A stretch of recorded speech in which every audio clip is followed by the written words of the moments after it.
নতুন করে ৭টি দেশের পণ্যের উপর শুল্ক আরোপ করলেন মার্কিন প্রেসিডেন্ট ডোনাল্ড ট্রাম্প। নতুন আরও ৭টি দেশের জন্য নতুন শুল্ক হার নির্ধারণ করেছেন মার্কিন প্রেসিডেন্ট ডোনাল্ড ট্রাম্প। গতকাল বুধবার Donald Trump Philippines, Brunei, Moldova, Algeria, Iraq, Libya ও শ্রীলঙ্কার উদ্দেশ্যে এই চিঠি পাঠিয়েছেন।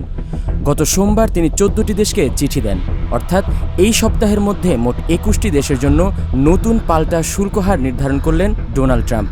গতকাল নিজের ভেরিফাইড টুইট বার্তায় এই ঘোষণা দেন ট্রাম্প।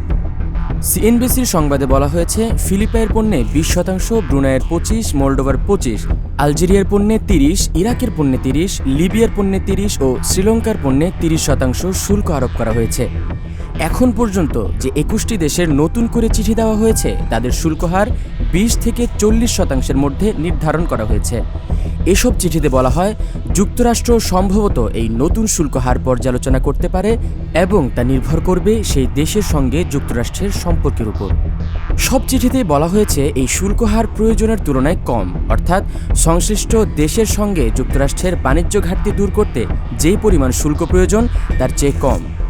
মার্কিন এই প্রেসিডেন্ট প্রায় দাবি করেন বাণিজ্য ঘাটতি যুক্তরাষ্ট্রের সঙ্গে প্রতারণার শামিল, যদিও অনেক বিশেষজ্ঞ এ ব্যাখ্যার সঙ্গে একমত নন।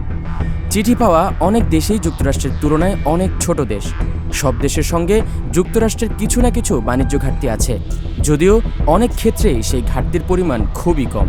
যুক্তরাষ্ট্রের সরকারি তথ্য অনুযায়ী ২০২৪ সালে মলডোভার সঙ্গে যুক্তরাষ্ট্রের বাণিজ্য ঘাটতি ছিল মাত্র ৮৫ মিলিয়ন বা $৮,৫০,০০,০০০। যেসব নতুন শুল্ক হার আরোপ করেছেন তার বেশিরভাগই ২ এপ্রিল ঘোষিত স্বাধীনতা দিবসের শুল্কের কাছাকাছি।